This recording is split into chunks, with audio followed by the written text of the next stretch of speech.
My fiance and his friends thought stripping his childhood female best friend was a funny prank. So hopefully now the only thing he'll be stripping is the dudes he shares a cell with. Trigger warning, essay. I don't know what to do. My 28 female fiance Alex, 28 male, has a best friend named Danny, 28 female, and they've been best friends since they were 4. She's not like the usual Reddit BFF. She's a lovely sweet person who has never crossed boundaries with Alex or their 2 other friends Marcus and Daniel. The 4 are very close. Danny is gay and always was. She is very much a woman but likes to dress in jeans and t-shirts and not in any feminine clothing. She is lean, tall, has short hair, and is just one of the boys in a lot of ways. This weekend was Alex's bachelor party. All 4 plus 2 other of Alex's friends went along. It was to a coastal town that's well known for hosting bachelor and bachelorette parties, but there's no strip club or anything. They stayed in an Airbnb and have scuba diving and kayaking planned. First night went okay, dinner, then nightclub, then home. Last night was the issue. They did the nightclub and headed back to the house. Marcus and Daniel, who are both single, brought back 2 girls from the nightclub and got busy in their bedrooms. The rest were drinking in the living room, but things got a bit loud and the 2 friends started complaining that they didn't get to go to a strip club and never got to see TTS and ass. They were blaming their wives and calling them names. Danny told them to shush as it was ruining the mood, and they both thought it would be funny if they saw Danny's body exposed to make up for it. The thing is, Alex joined in and they stripped her. She was screaming loudly and Marcus and Daniel came running and rescued Danny and put her in the bedroom with the girls and had a fight with the 3 men. Daniel doesn't drink due to a chronic medical condition and the medication he is on. So they packed up and took Danny and the 2 girls and left the other 3. Danny was hysterical and Marcus wanted her to go to the police, but she wouldn't. She was afraid to go home, so they ended up dropping the girls off and taking Danny to her parents' house, which was an hour away. Marcus was at my door at 7 a.m. this morning and he told me what happened, that if he ever sees Alex again, he's afraid of how things could go. He told me that if he can convince Danny to press charges he will. Then he left. Alex returned about 3 this afternoon. He was a ting normally until I told him Marcus visited me. He was very nervous and tried to play down what happened as a joke that got out of hand. I'm devastated. I heard him out, but he knew I wasn't accepting what he was saying. I told him Danny may be going to the police and he got very panicked and pale. He said she had him blocked and he wanted to go talk to her. I told him she wasn't at her place as she was too afraid that he or his buddies would turn up there. I asked him to leave and he didn't want to go, but I insisted. He was crying, saying it was a prank that got out of hand. I heard him out only as a courtesy to our 2-year relationship, but I'm done. I don't know this man. I don't know if I should reach out to Danny or just do nothing. Marcus and I have been in constant contact and he agrees that I have no option but to end things. I don't know where to start with canceling everything as the wedding was in 5 weeks, but it seems trivial compared to what Danny is going through right now. Marcus is convinced that Danny is going to the police after talking to her parents, so I think Alex is in trouble. I can't support him on this. Maybe I'm wrong, as he was drunk and probably had taken other things, but this was his friend from age 4 and he did this to her. I've not blocked Alex, but I've not replied or picked up any of his calls. Update the next day. It's been a terrible day. I can't reach out to my friends yet as I'm ashamed. I did tell my parents and my brother and they have been wonderful. My brother brought his friend with him when he came to stay, and today both of them packed up every bit of my ex's stuff and took it to his parents' house. My ex was there and just asked if that meant I was finished with him, and my brother said yes, and did he really expect any other reaction? His father intervened and told my ex not to say anything more. He told my brother to tell me to contact him on canceling the wedding. I'm not contacting his father ever. My parents are handling canceling the wedding, and my father got into my cousin, who is a lawyer, and he is going to help and advise me as needed. I have to disentangle myself from ex on Lisa's bank account savings and such, although my brother made me transfer all of my money from joint account savings and daily accounts to my own account. It's a mess. I tried to ring Danny, but she isn't up for speaking to anyone, so I just text her that I was there for her and that I had broken up with Alex. She hasn't replied and I don't expect she will. She's in a bad way apparently. Daniel spent 3 hours with me today. There's a lot going on, but I'm afraid to say too much for fear of damaging any court case. Just to say, there are 2 videos of the incident. One by Jeb, one of the 2 friends. A lot of it is chaotic, but the last part is clear and telling apparently.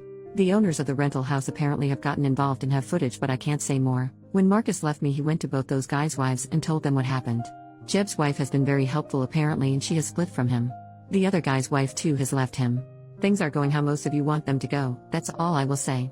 Well, I will add, it was worse than what Marcus shared. Daniel told me that before Danny found her style, she had long hair, dressed feminine, and was stunningly beautiful, and all 3 of them were in love with her as teens. Alex took her rejection very personally apparently, and Daniel says he was angry and bitter for a couple of years but hid it from her. The thought he had gotten over it, but Daniel feels this smacks of revenge against her. Scary if this is true. I have and continue to receive hundreds of texts from Alex. He told me his father told him to stop texting me, but he can't. I haven't replied or blocked based on advice. This is very hard and I don't know what way all this is going to end up. Sorry about any mistakes and typos, I'm not doing well. If there's more I will post again if I'm able. Second update 3 days later, I got a call from Danny. Daniel has been ever present, and I'm guessing it was because he knew she was going to call.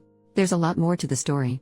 The first night was normal as I said, but in the Saturday, Alex, Jeb, and their friend decided not to go scuba diving with Danny, Daniel, and Marcus. Danny was feeling very hungover and gave up after an hour and went back to the Airbnb. She walked into the living room to find all three guys engaging in intimate acts with two women. Jeb shouted at her to get out as this was costing them a fortune.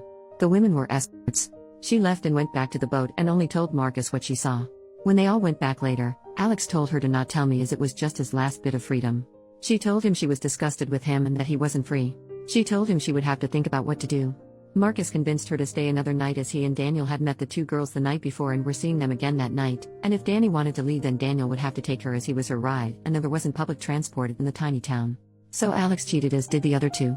Marcus told their wives that morning but not me. He was going to do it in stages as he knew I was in shock. The actual assault went further than Marcus told me also. And while Alex hadn't actually done anything beyond pulling off her clothes, unlike the other two, he stood by and watched and did nothing to help her. She said she thought he had taken shrooms earlier but couldn't be sure. Marcus and Daniel did rescue her but things had already escalated. She went to the police immediately after she got to her parents. The Airbnb owners had also gone independently when they saw the footage. All three men are facing the consequences of their actions. Danny told me she was sorry she didn't leave and tell me immediately like she wanted to do. She is very distraught still. I didn't want to make things worse for her. I don't think I am needed for any legal proceedings, so I finally blocked Alex and his parents. The wedding is cancelled. And I'm just starting to disentangle myself from Alex on bank accounts and such. Here's my issue. I'm feeling very angry towards Marcus. It feels like he didn't really care about me. He stopped Danny from telling me so he could continue to shack up with the girl he met. He apparently feels guilty because if they had left, Danny would not have been attacked. He didn't do me the courtesy of telling me that Alex cheated that morning like he did with the other two wives. It's not like he was sparing my feelings because my ex saying another woman was a pretty damn bad thing to hear. He didn't tell me the full extent of the attack. Danny is still unsure if Alex wasn't just waiting his turn or if all he was going to do was watch. I should have been told that ASAP. And not from Danny because the conversation was incredibly difficult for her. Daniel didn't know about the escorts at all and didn't know Marcus hasn't shared the full story of what they saw when they burst in. Daniel has been my rock. I need some perspective here. Is it okay to be angry at Marcus? Is it misplaced anger?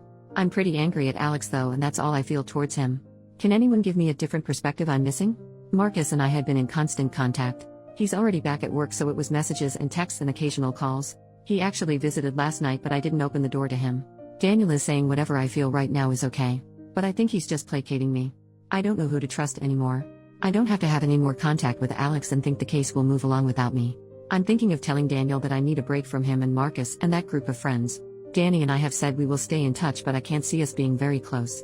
My best friend who I finally confided in thinks I should just step away from them all now for good and try to move forward. My parents agree and think it's necessary for healing.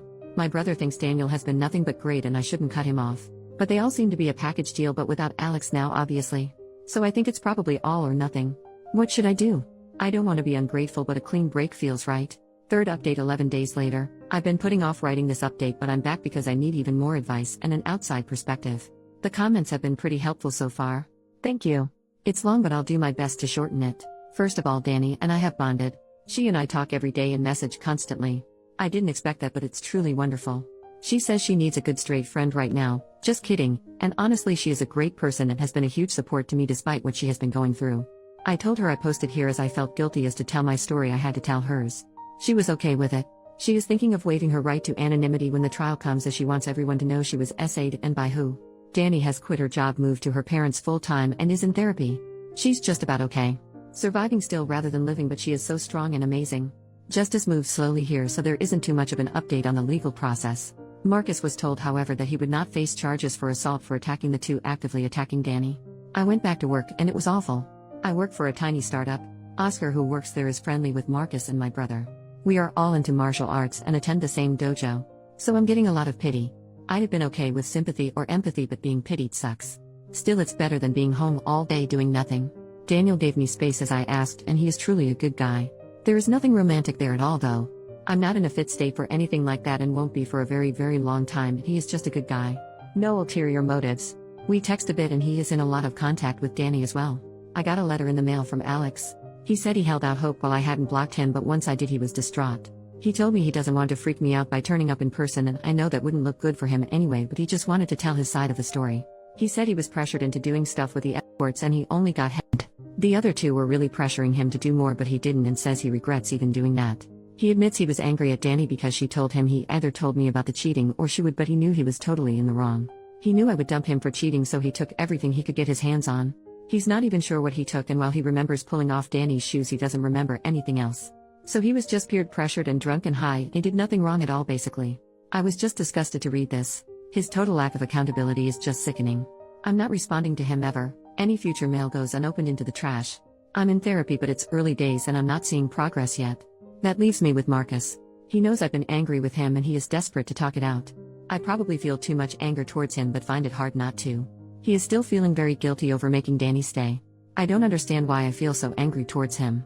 It's not on the level of anger I feel towards Alex by any means, but I'm still hesitant to talk to him. I think he made mistakes, but in my heart I know he was dealing with a lot that morning, but I just wouldn't have been there when Alex got home if I had known the truth. I feel Marcus should have told me everything, as I was the one who had to face Alex alone. I know I should hear him out, but I'm finding it very hard. How can I get past this? I want to clear the air with him even if we are never friends, and me cutting him out is really having a terrible effect on him. I know he rescued Danny and has been constantly checking up on her. I know he can be a good guy, but part of me feels he wasn't all good that weekend. I don't know. I haven't touched this in therapy as we are just starting and are talking about Alex. I need advice on how to deal with this.